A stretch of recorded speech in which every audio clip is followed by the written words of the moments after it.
Bienvenue dans Décryptage. Votre magazine reçoit aujourd'hui pour vous Emmanuel Nguessan Kouadio. Il est le secrétaire général de la Croix-Rouge de Côte d'Ivoire. Avec lui, nous parlerons des activités de cette organisation humanitaire à la lumière de la situation de crise que le pays a traversée, ainsi que de la 9e conférence panafricaine des sociétés nationales de la Croix-Rouge et du Croissant-Rouge d'Afrique. Monsieur Kouadio, pouvez-vous nous présenter la Croix-Rouge et ses missions? La Croix-Rouge de Côte d'Ivoire a été créée le 13 octobre 1960.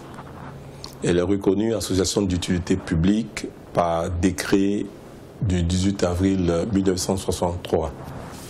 Elle intervient en tant que société nationale de secours volontaire, autonome, auxiliaire des pouvoirs publics et en particulier des services de santé militaires, conformément aux dispositions de la première convention de Genève.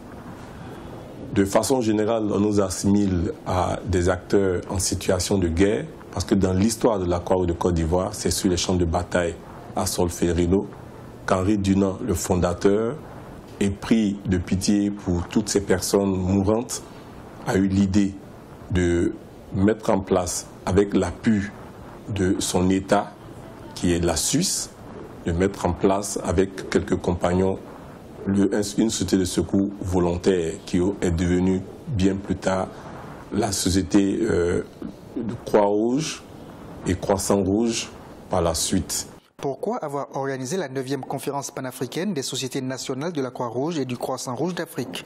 La mission de la Croix-Rouge étant essentiellement humanitaire, nous avons rempli notre fonction d'humanitaire parce que quand l'État ne peut plus fonctionner, quand les services de l'État ne peuvent plus être activés, nous portons secours, assistance aux vulnérables de tous les camps. Là où il y a une vulnérabilité, nous sommes présents. Donc la Croix-Rouge de Côte d'Ivoire au niveau sanitaire, au niveau d'évacuation des personnes vers les centres de santé, apporter de l'eau, à secourir les femmes, vraiment à secourir tout le monde, et on était sur le champ d'action. Et nous pensons avoir apporté l'essentiel de ce que nos sociétés nationales pouvaient faire, mais cela en collaboration avec le CICR, qui est l'une des composantes de ce mouvement, et de la fédération, qui nous ont appuyés à jouer au mieux notre rôle dans cette situation de crise en Côte d'Ivoire.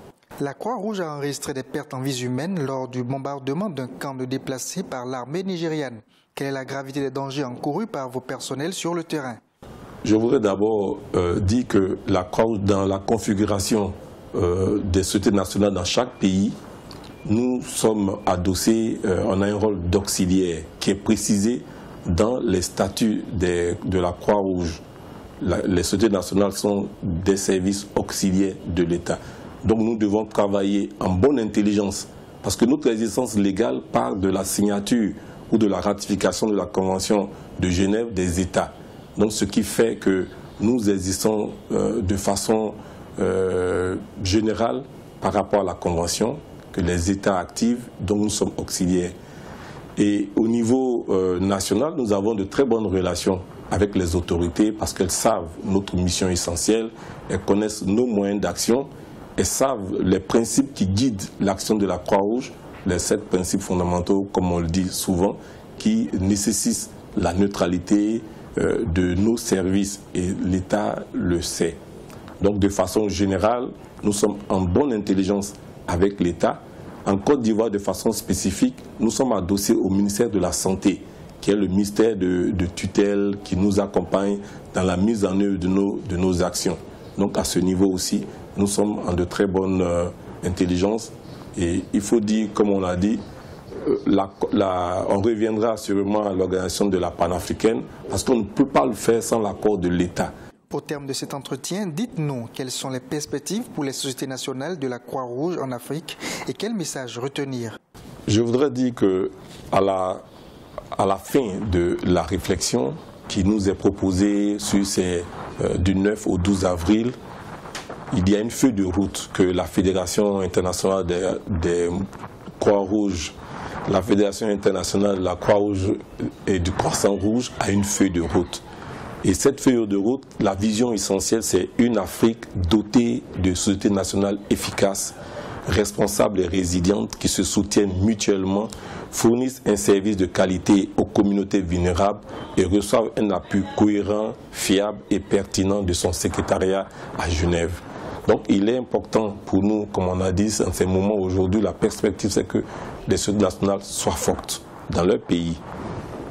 Pour la Croix-Rouge de Côte d'Ivoire, elle élargira la portée de son assistance, accélérera le renforcement de capacités de ses membres et améliorera les services offerts aux communautés vulnérables. Il s'agira pour nous de nous ouvrir à la communauté dans sa totalité, notamment aux services, aux entreprises du privé, de nous ouvrir beaucoup plus à l'État sur notre rôle d'auxiliaire, de nous ouvrir aussi aux communautés. Donc, le message que nous voudrions bien laisser ou faire passer, c'est que face à la complexité des défis humanitaires et avec l'existence de données techniques, scientifiques aujourd'hui pour les sociétés nationales en Afrique, il s'avère nécessaire de revoir notre manière de travailler, notre manière d'être. Travailler à la résidence de nos sociétés nationales, de nos communautés, mutualiser notre savoir-faire. Cela nous recommande de nous adapter, prenant en compte les nouvelles technologies, les contraintes des donateurs, l'exigence de la délivrance de services de qualité, la concurrence des autres organisations. La meilleure stratégie passe nécessairement par le renforcement des capacités, par le développement d'un leadership, d'une vision claire et d'un plan stratégique de développement organisationnel. Mais tout cela devra se faire dans un dialogue ouvert entre les parties prenantes, c'est-à-dire à l'intérieur du mouvement de la Croix-Rouge en Côte d'Ivoire, avec l'État, avec le secteur privé, avec les communautés.